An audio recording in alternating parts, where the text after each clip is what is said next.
Let's try that over here.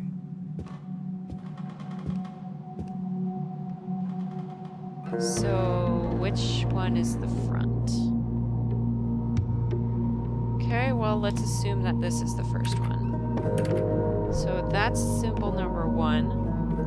And then we've got semicircles. Where are they? There they are. Now we've got the tree thing. Where is it? Which one is it? This one. Right? Yeah. Okay, now the weird... Oh, it's right there. Oops. The little bunny thing. I have to spin it all the way around. Unless maybe... Nope. I was hoping maybe if I clicked on the other side it would spin the other way, but no such luck. Okay, now we've got the weird 8. Where's the weird 8? Is that it? That must be it. Okay, and the box is easy. That's right there. And now the weird intersecting lines. Where are they? This. Did it do something? It did something! Do I want to go down there yet? What if there are bugs down there? I feel like I should figure out how to make this mixture first. What are you... Why are you so concerned with the smelly bed? You're weird. Is there anything up here? I can't even really see up there. Jump on the table. Excellent.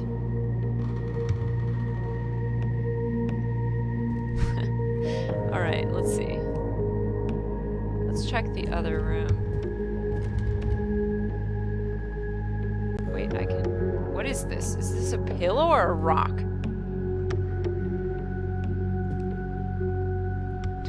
Now I'm gonna be stuck carrying this ugly thing. Oh, there's a book underneath. Oh boy. We got more reading. Okay. I'm assuming that... Is this day... It's gonna be day, month, year. Because it doesn't make sense for there to be 2 months in between. Okay, so let's assume it's September 10th, 2011. There is something strange down below. The sounds, they haunt me day and night. Everything started after these hellish insects came. They've killed 8 of our brothers to this point. They've thrown their bodies into the smoking pit, but I know this is wrong. Tried to insist that they should bury them properly, but Professor Jacob said this way is also beneficial to us. I didn't understand what he said. Sometimes he is a real monster. I still see them in my dreams, their faces, eaten faces. They beg me to save them from their immeasurable pain. They are still there, waiting, down below, inside the ageless darkness of that pit. What madness not to bury them. Okay, September 12th, 2011. We were not told that about the bites or the anger of the insects. They seem like ordinary bugs, but they aren't. In their original habitats, they live their whole lives in the deepest parts of caves, far from the reach of sunlight, so they are blind. They are also strong and vicious. If you get bitten too often at once, you will lose your mind for days, maybe weeks if you're allergic to their venom. Most of us were bitten by them, and who knows how many times. I cannot be sure if I'm even being bitten anymore. Delusion or reality, they are no different for me now, after all the things I've heard. They come here from some place in Africa. Nobody knows about their existence except us, not even the top entomologist. Mr. Kerwin, that inhuman being. He knew about them. He knows many things unknown to anyone else, at least any modern man. Every now and then the insects attack us. At first, we don't know the reason for their aggression, but later Professor Jacob found out that they attack if you pose a threat to their nests. You cannot hide from them. They always know where and even who you are. It seems they can differentiate us with ease. Professor Jacob said they may be able to see, just not the same way we do.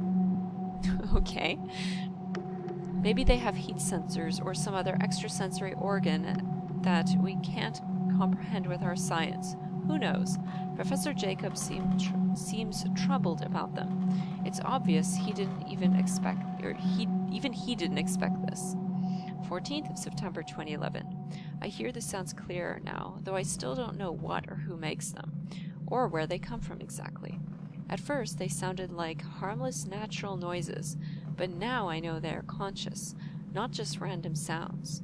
They come in consciously repeated long and short bursts, or continuously repeated long and short bursts, but I still can't tell just anyone. If they learn, I'll take my place among my friends inside the pit.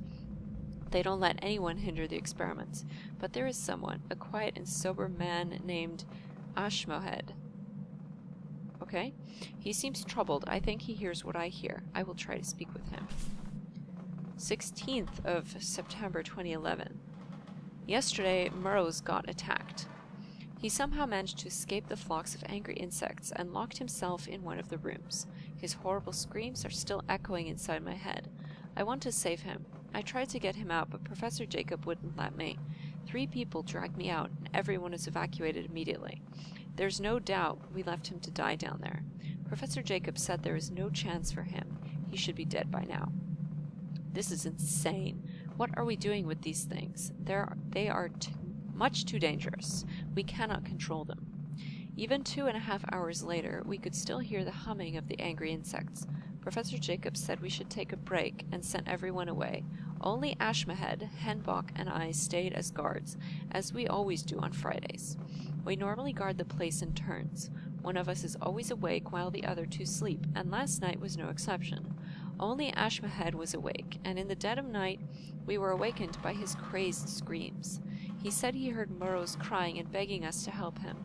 After a short while I heard Murrows too, but Henbach couldn't hear a thing.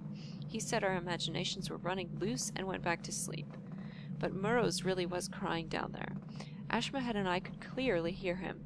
We tried to go down, but realized the handle was gone. Oh, okay. That's not the handle I recovered, is it? Professor Jacob must have taken it with him. I don't know why, but after a while I felt so sleepy I couldn't resist, and soon fell into a sleep full of nightmares. In my dream, Ashmohead and I were talking with Murrows. He was lying inside this disgusting mold of insect mud. I don't remember what he said, but it was something about the endless, lavishly carved underground tunnels, streets, and buildings below us that were built long before the first human ever walked the earth. He showed us the way to reach them. It was the pit. We climbed down using only our bare hands. At the bottom, we walked along a large tunnel, sometimes seeing man-made old stone brick walls. Once I thought I saw the name of a church I knew carved into a stone, but I couldn't find it again. And there were some big archways along the way that had SPQR carved onto them. SPQR. That's the Roman abbreviation. It's like Rome thing. Okay. They ended up in Rome? That's weird. Around us was pitch darkness, and I don't remember how we were able to find our way without a light source. At the end of the tunnel, we descended a stairway with thousands of steps, and once we even had to climb down from an underground cliff. At last we reached a large dome-like place. It is impossible to imagine a building that far underground, but there it was. Every wall was filled with both beautiful and horrible descriptions of undescribable things. And there we saw our brothers we'd thrown into the smoking pit. They were at varying degrees of decomposition, and it seemed as if they were all happily chewing something. Ew. Then they took us with them, further still through the dim, silent underground tunnels. During this solemn procession, they played some strange instruments and muttered a crazy chant, the chant of the worm, which, strangely, Ashmohead and I seem to know too. I can still remember it, and it makes me shiver every time I recite it. Fierce ghouls gather, and pale shades form, and altogether this damned crowd howl the chant of the worm. I don't know where we were going, but we walked for a really long time. It was impossible to measure, but it felt like we walked for hours. Then suddenly I felt a strange sensation that our destination was not a good one. My heart started to beat crazily for no obvious reason. I felt nauseous, and when I looked at him, Ashmead seemed to be the same.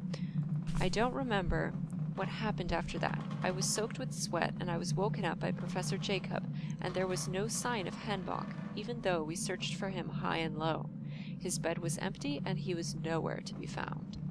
Later I spoke with Ashmead, and he said he dreamed the same dream as me.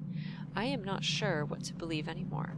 Ashmead and I have a theory about the disappearance of Henbach that we will keep secret.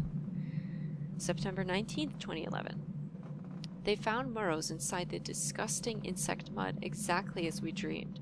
Professor Jacob wanted to keep the body for experiments with the futile hope of finding a reason for the anger of the insects, but Murrows' body still stays there in the mud.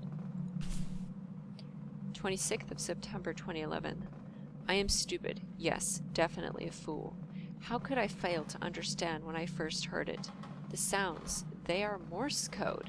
Our brothers are calling us. I told Ashmead and he agreed with me. We are going when our time comes. Ooh. Alright, Morse code. You don't care. Really? That could be helpful, though. Okay, his body is still in the mud. No? Oh, this is gonna be hard. He doesn't... Howard and I seem to have completely different interests when it comes to researching these documents. Okay, Henbach disappeared. No? Okay, we don't care about that either. How about the fact that they had the same dream? No? Okay, then let's go back to the beginning. Okay, let's see. They threw their bodies in the smoking pit? The insects are obviously very dangerous, but these people are still working with them. Their goal must be very important. Okay, the insects killed 8 of the peoples.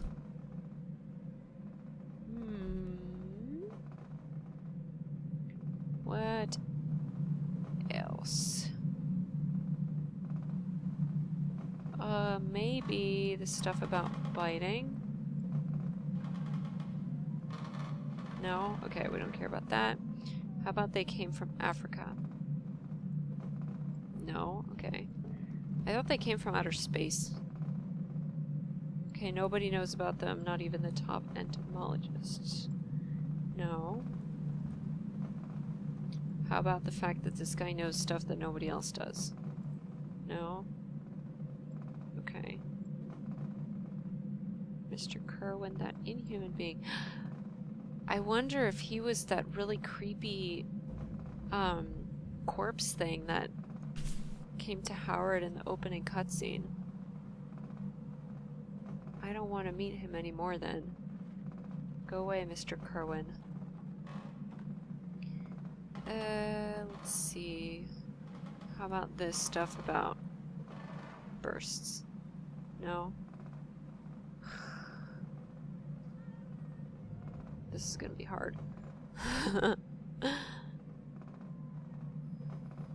Okay, they can differentiate them. How about that? Howard, what in the world?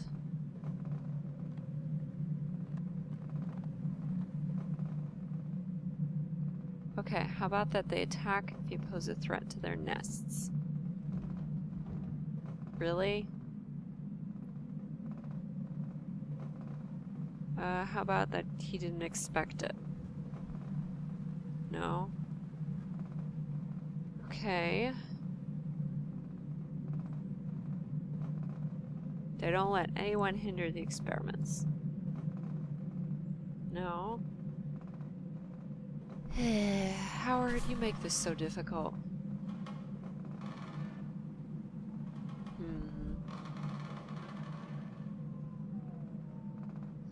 How about that they left him to die? No.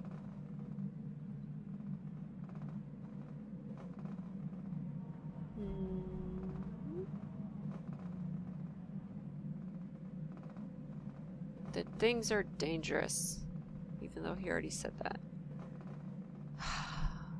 Howard, why do you not like anything? You're so hard to please.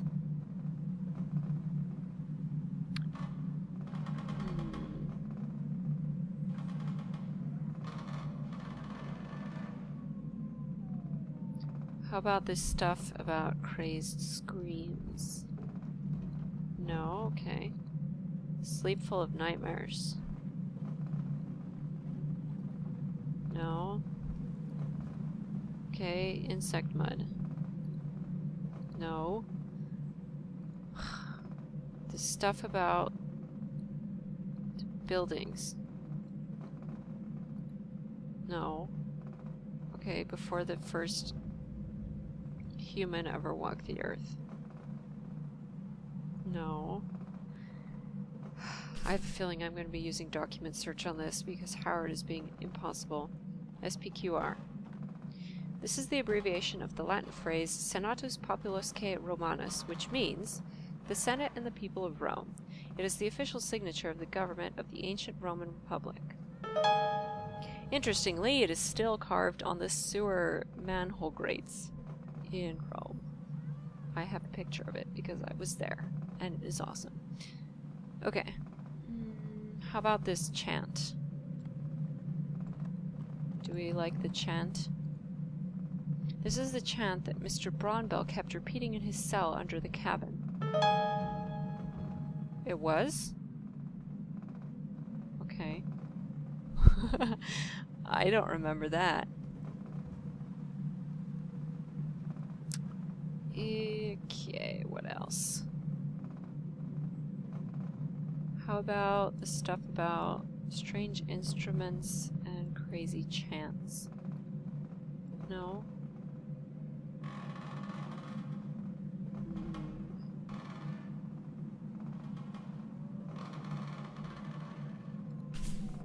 What else? His bed was empty and he was nowhere to be found. Did I already highlight that? Probably.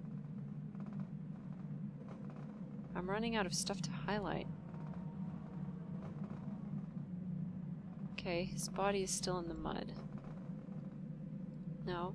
Okay, how about the fact that he wanted to keep the body for experiments? No. Okay, he has a theory about the disappearance. No. Did I underline the thing about them having the same dream already? Well, if I did, he didn't like it.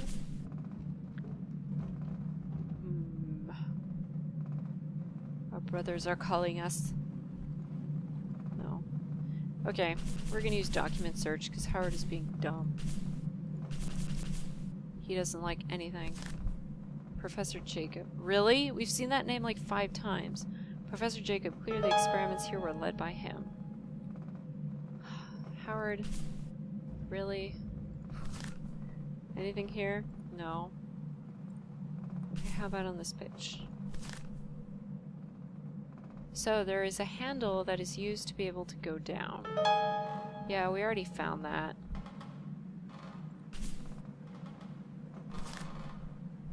Okay, nothing else on this page. What's the last thing then? We have one more clue that we need. What? Why do I only have 4 out of 5? And I ran out of pages. Oh, there's another one in this. I think there's some kind, there's same kinds of the ones that I found inside the wooden sculpture. We've already made that conclusion. Howard, why are you concluding the same thing like 5 times?